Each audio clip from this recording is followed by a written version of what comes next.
चलिए आज हम एक्सरसाइज 8.1 का सवाल नंबर 12 करते हैं, जो कि इस एक्सरसाइज का अंतिम प्रश्न है। इसमें हमें दिया गया है ABCD एक समलंब चतुर्भुज है। ये जो चतुर्भुज दिया गया है ABCD वो कैसा है? एक समलंब चतुर्भुज है, जिसमें AB ये भुजा AB भुजा DC के समांतर है और AD भुजा BC के बराबर है। तो हमें सिद्ध करना है। इसमें 4 चीज़ें हमें सिद्ध करनी है। पहले पार्ट में हमें कोण A कोण B के बराबर, और दूसरे पार्ट में कोण C कोण D के बराबर, और थर्ड पार्ट में त्रिभुज ABC त्रिभुज BAD के सर्वांग सिद्ध करना है, और अंतिम भाग में विकर्ण AC विकर्ण BD के बराबर सिद्ध करना है। तो देखिए, हमने इस सवाल में जो दिया हुआ है हमने वो पहले ही लिख रखा है। क्या लिखा है? ABCD एक समलंब चतुर्भुज है, जो कि हमें दिया गया है, और AB भुजा BC के समांतर है, और AD भुजा BC के बराबर है। और देखिए, इसमें हमने रचना भी की है, तो वो भी हमने पहले लिख दिया है। AB इस भुजा AB को इस प्रकार बढ़ाया जाता है जो कि बिंदु E तक पहुंच जाए, तथा AD ये भुजा AD C के समांतर खींची गई। ये जो C भुजा है ये भुजा AD के समांतर खींची गई है। तो देखिए, हम बारी बारी से इन्हें सिद्ध करना शुरू करते हैं। तो इसका पहला भाग हम सिद्ध करेंगे। यहाँ लिखेंगे हम सिद्ध करना है। इसमें हमें सिद्ध करना है फर्स्ट पार्ट। इसमें हमें सिद्ध करना है कोण A बराबर कोण B के। अब देखिए, कोण A कहाँ पर बनता है? कोण A यहाँ बनेगा, और कोण B हमारा यहाँ पर बनेगा। तो अभी हम इन्हें अलग नाम दे देते हैं। इसे हम देंगे कोण 1 का नाम, और इसे कोण 2 का नाम। तो देखिए, जो हमने अभी रचना की है, रचना हमने ये की है, AB को बिंदु E तक बढ़ाया है, और बिंदु C से बिंदु E तक हमने एक भुजा बढ़ाई है जो कि AD के समांतर है।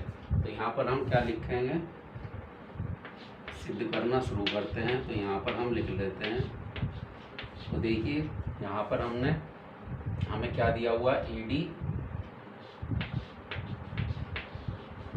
बराबर BC क्या है? दिया गया है।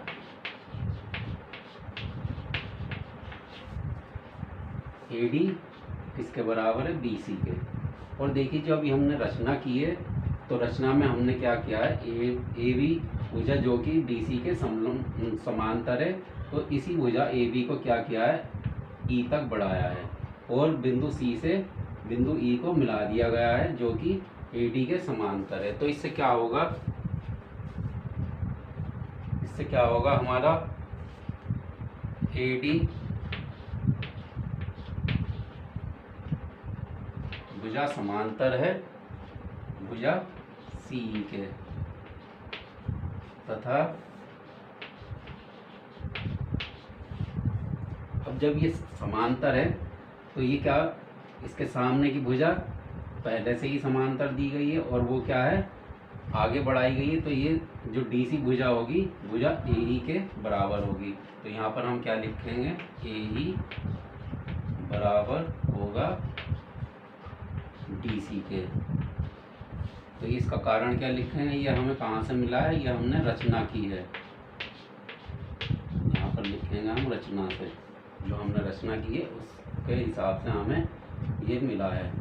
तो देखिए, जब हमें AD भुजा CE भुजा के समांतर है, और AE भुजा DC के बराबर है, तो ये हम सब जानते हैं कि अगर सम्मुख भुजाओं का युग्म बराबर हो और समांतर भी हो तो वो क्या होता है? एक समांतर चतुर्भुज होता है। तो यहाँ पर हम क्या कह सकते हैं? ये कहेंगे हम अतः चतुर्भुज AECD AECD डी एक समांतर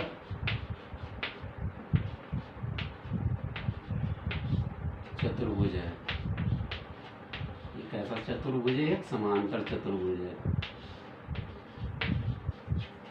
समांतर चतुर्भुज क्यों है? क्योंकि इसकी एडी भुजा ईसी भुजा के समांतर है और एई भुजा बीसी भुजा के बराबर है, तो इसलिए ये चतुर्भुज AECD क्या होगा? एक समांतर चतुर्भुज होगा। अब देखिए ये कोण ए समांतर चतुर्भुज AECD का एक कोण है और एक कोण ये बनेगा जो कि इसके सामने का कोण होगा, इसे हम नाम देंगे कोण 3। और यहाँ पर हमारा एक और कोण बनेगा, वो उसे हम देंगे कोण नंबर 4। तो देखिए हमें यहाँ पर AD बराबर क्या दिया हुआ है? BC। ठीक है, लेकिन इस समांतर चतुर्भुज AECD में क्या होगा? AD बराबर EC होगा। और इसका कारण क्या लिखेंगे? ये समांतर चतुर्भुज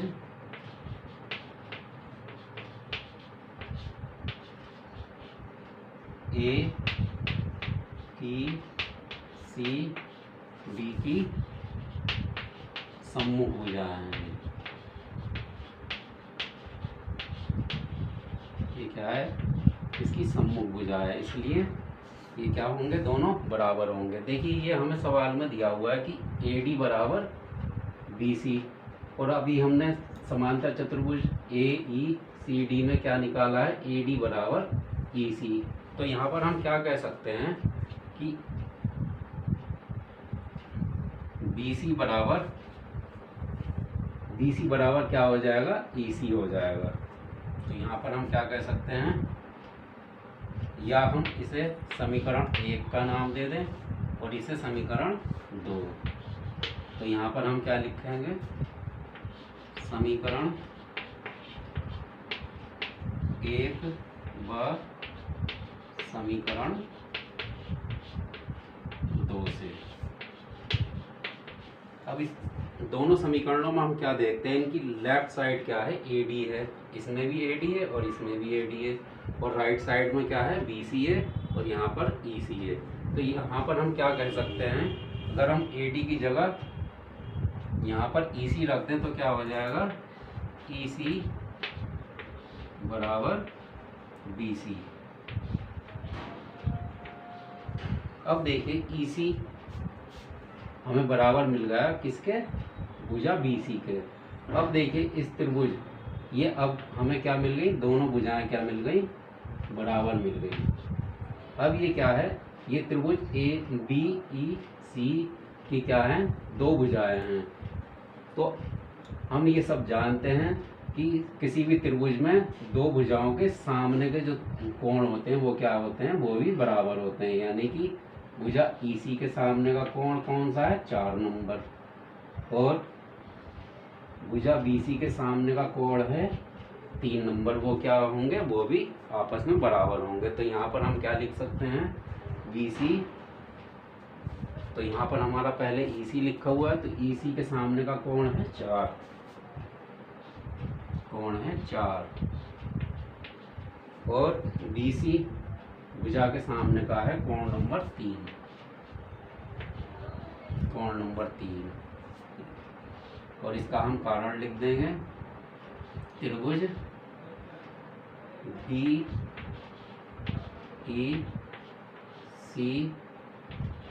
के बराबर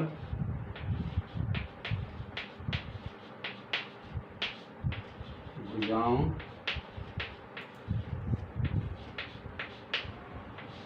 के सम्मुख कोण है ये, और वो क्या होते हैं? वो बराबर होते हैं आपस में। तो देखिए यहाँ से हमें क्या मिल गया? कोण 4 और कोण 3 ये आपस में बराबर हैं। अब देखिए ये चतुर्भुज ए ई सी डी में हमें क्या देखने को मिलता है, ये जो कोण 1 है और कोण 3 है वो क्या है, एक कोणों का युग्म है।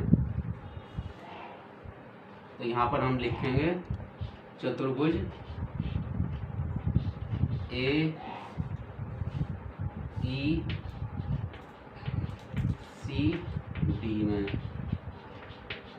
यहाँ पर हम क्या देखते हैं, कोण 1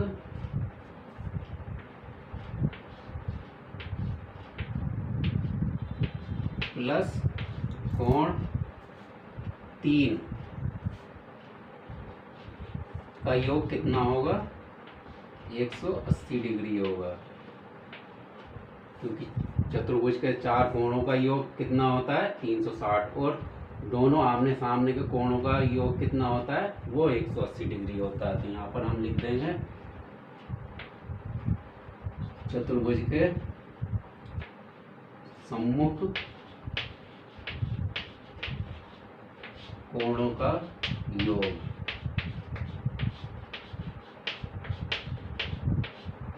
ये क्या है, ये चतुर्भुज ए ई सी डी के सम्मुख कोण है, जो कि कोण 1 और कोण 3 का अगर हम योग करेंगे तो वो कितना आना चाहिए, वो 180 डिग्री आना चाहिए। ठीक है, अब देखिए हमें कोण 1 चाहिए और कोण 2 चाहिए। कोण 2 हमें कहाँ से मिलेगा, बिंदु बी से। तो बिंदु बी पर कितने कोण है, कोण 2 और कोण 4। अगर ये हमारी रेखा क्या है, ए ई है, ए ई रेखा के एक ही ओर बनने वाले कोण कितने हैं, ये 2 और 4। तो यहाँ पर हमारा क्या बन रहा है, एक रैखिक युग्म बन रहा है। तो यहाँ पर हम क्या देखेंगे, कोण 2 प्लस कोण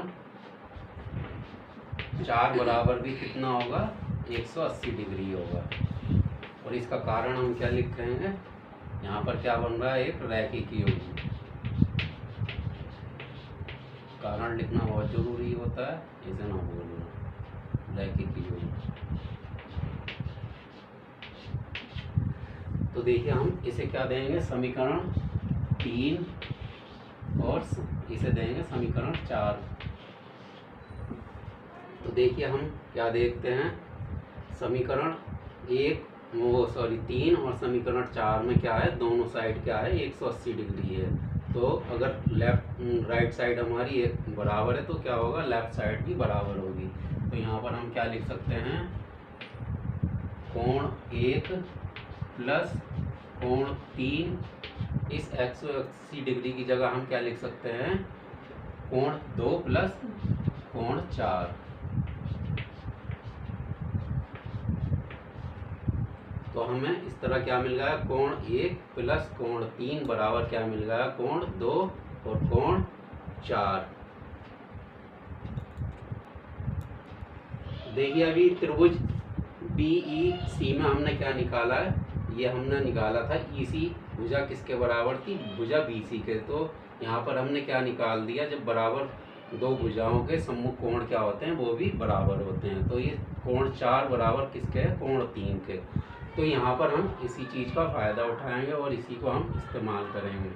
तो यहाँ या तो हम इसमें कोण 3 की जगह कोण 4 लगा दें, या इधर हम कोण 4 की जगह कोण 3 लगा दें, बात एक ही रहेगी।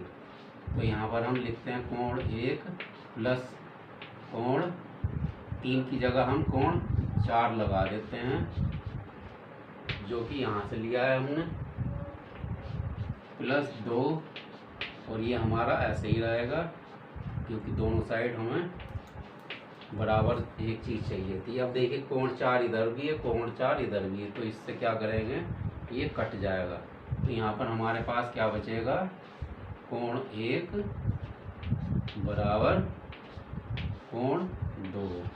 और अगर हम चित्र में देखेंगे तो हमारा कोण 1 कहाँ पर है, इसे हमने क्या नाम, कोण 1 किसे नाम दिया है, जो कि कोण हमारा A है। और कोण 2 किसे नाम दिया है हमने, जो कि कोण B है। देखिए इस भाग में हमें यही सिद्ध करना था, जो कि हमने कर दिया। चलिए इसका दूसरा भाग सिद्ध करते हैं, जिसमें हमें सिद्ध करना है कोण सी बराबर कोण डी के, यानी कि ये कोण इस कोण के बराबर हमें सिद्ध करना है। तो हम इसे क्या नाम देंगे, कोण 5, और इसे नाम दे देंगे कोण 6। तो देखिए ये समलंब चतुर्भुज ए बी सी डी में क्या देखेंगे हम, यहाँ लिखेंगे चतुर्भुज ए बी सी डी में समलंब और लिख लेंगे, क्योंकि ये जो है समलंब चतुर्भुज है। इसमें हम देखते हैं कि कोण 1 और कोण 6 का योग कितना होगा, 180 डिग्री होगा। और ये क्यों होगा, क्योंकि ये समांतर रेखा AB और समांतर रेखा BC पर एक बनी हुई जो त्रियक रेखा है AD, उसके एक ही ओर बनने वाले कोण हैं, जो कि जिनका योग कितना होता है, 180 डिग्री होता है। तो यहाँ पर हम लिखेंगे समांतर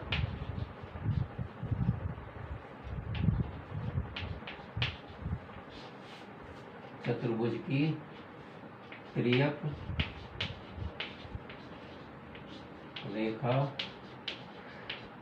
के एक और बनने वाले कोण हैं।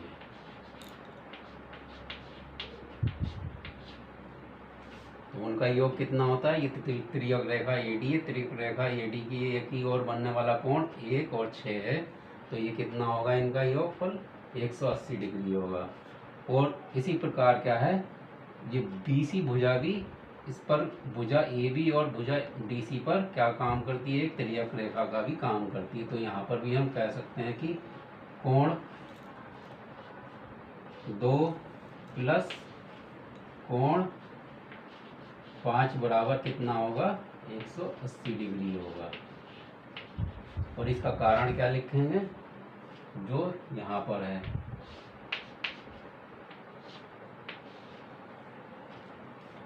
तो देखिए इससे भी हम एक समीकरण का नाम दे देंगे। हम समीकरण 4 तक हम नाम दे चुके हैं, यहाँ पर हम इससे नाम देंगे समीकरण 5, और इसे नाम देंगे समीकरण 6 का। तो यहाँ पर हम लिखेंगे समीकरण 5 व समीकरण 6 से। देखिए इन दोनों समीकरणों के राइट हैंड साइड बराबर है, तो यहाँ यानी कि हमारा लेफ्ट हैंड साइड भी बराबर होगा। तो हम ये लिख सकते हैं कोण 1 प्लस कोण 6 बराबर क्या होगा, कोण 2 प्लस कोण 5, कोण 2 प्लस कोण 5। अब देखिए जो हमें सिद्ध करना है, उसमें क्या सिद्ध करना है हमें, कोण C बराबर होना चाहिए कोण D के। कोण C है 5 और कोण D है हमारा 6। तो यानी कि हमें इसमें क्या क्या चीज़ें चाहिए, 6 चाहिए और कोण 5 चाहिए। हमारे लिए ये चीज़ें दोनों फालतू हो रही हैं। तो अब हम ऐसा कुछ करेंगे जो कि इनसे हमें पीछा छूट जाए। तो देखिए अभी हमने क्या सिद्ध किया है, पिछले भाग में कोण 1 बराबर कोण 2। तो यहाँ पर हम इसी का प्रयोग करेंगे और यहाँ साइड में लिख देंगे कोण 1 बराबर है कोण 2 के, और इसका कारण क्या लिखेंगे, ये हम सिद्ध कर चुके हैं, सिद्ध कर चुके हैं। तो इसी चीज का हम इस्तेमाल करेंगे। तो देखिए हम क्या लिख सकते हैं, कोण 1 की जगह कोण 2 लिख सकते हैं। तो यहाँ पर हम क्या लिखेंगे, कोण 2 प्लस कोण 6 बराबर कोण 2 प्लस कोण 5। अब देखिए दोनों साइड कोण 2 है, और तो इसे हम काट सकते हैं। हमारा क्या आ जाएगा, कोण 6 बराबर कोण 5। तो देखिए इनके हम यहाँ से चित्र में देख करके नाम लिख देंगे। कोण 6 क्या है हमारा, कोण डी है, और कोण 5 की क्या है हमारा, कोण सी है। या हम इसे ऐसे भी लिख सकते हैं, या कोण सी बराबर कोण डी, और यही हमें सिद्ध करना था इस सवाल में। यह हो गया इसका आंसर। तो देखिए अब इसका तीसरा पार्ट आता है, इसमें हमें क्या सिद्ध करना है, त्रिभुज ABC सर्वांग त्रिभुज BAD के। अब देखिए त्रिभुज ABC हमारा कैसे बनेगा। त्रिभुज ABC हमारा बनेगा, अगर बिंदु शीर्ष A को शीर्ष C से मिला दें, शीर्ष A को शीर्ष C से मिला दें तो हमें क्या मिल जाएगा, त्रिभुज ABC मिल जाएगा। और शीर्ष B को शीर्ष D से मिला दें तो हमें क्या मिल जाएगा, त्रिभुज BAD मिल जाएगा। जो कि हमारा इससे अगला भाग भी है, उसमें हमें क्या सिद्ध करना है, विकर्ण AC विकर्ण BD के बराबर सिद्ध करना है। तो देखिए पहले हम इसे देख लेते हैं थर्ड पार्ट को। तो हम सब जानते हैं कि अगर दो त्रिभुजों को सर्वांग सिद्ध करना है तो हमें क्या करना होता है, तीन चीज़ें बराबर निकालनी होती हैं उसमें। तो देखिए हम इसका चित्र थोड़ा सा अलग भी बना लेते हैं ताकि ये हम आराम से समझ में आ जाए।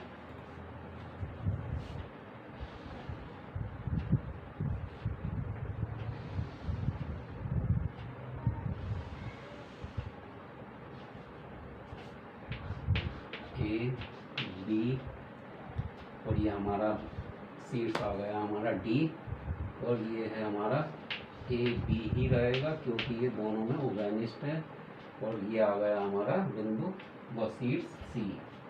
तो देखिए हमें जब ये दोनों त्रिभुज सर्वांग सिद्ध करने हैं तो हम यहाँ लिखेंगे त्रिभुज ABC तथा त्रिभुज BAD में।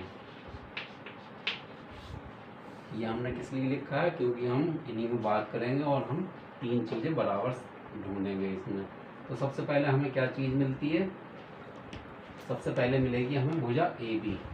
भुजा AB इसमें भी है और भुजा AB इसमें भी है, क्योंकि ये क्या है, दोनों त्रिभुजों की उभयनिष्ठ भुजा है। ये त्रिभुज ABC के लिए चाहिए हमें भुजा AB, और अगर हम BAD त्रिभुज बनाए, BAD बनाए, तब भी हमें क्या चाहिए, ये चाहिए।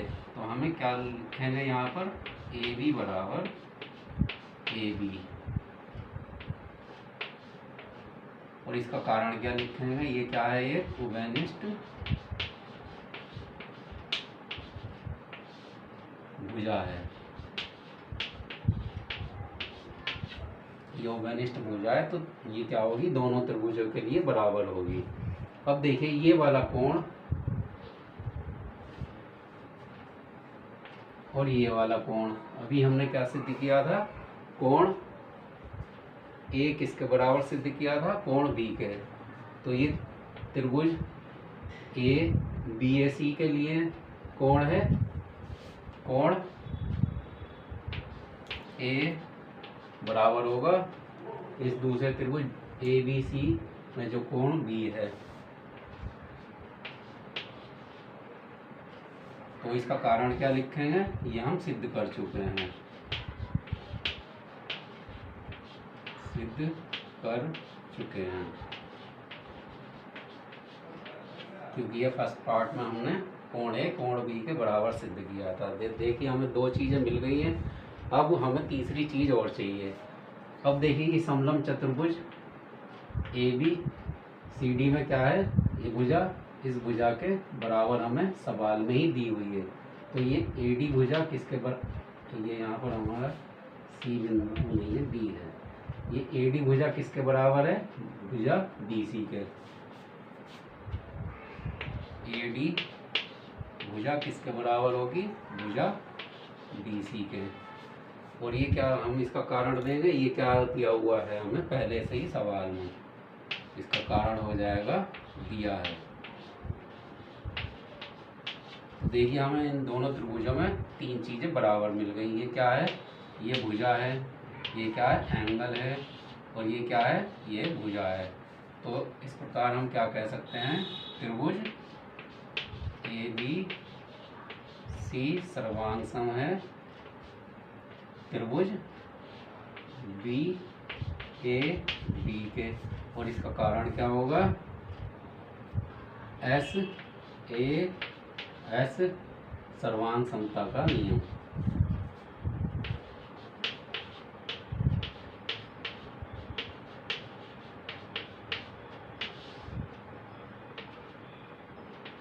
का नियम,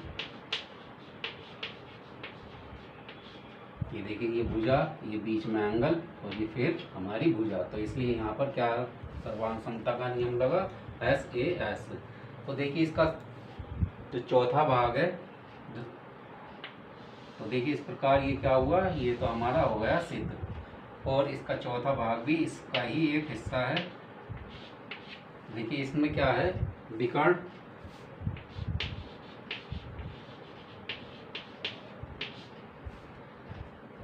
AC बराबर है विकर्ण BD के। तो देखिए हम चित्र में देखेंगे BD इसका त्रिभुज BAD का एक भुजा है, और त्रिभुज ABC में AC भुजा क्या है, इस दूसरे त्रिभुज की भुजा है, जो कि हमने अभी दोनों सर्वांग सम सिद्ध किए हैं। तो क्या होंगे, ये क्या है, दोनों संगत भाग हैं इस दोनों त्रिभुजों के। तो यहाँ पर क्या लिख देंगे हम, AC बराबर होगा BD के, और इसका कारण क्या लिख देंगे, CP CT से,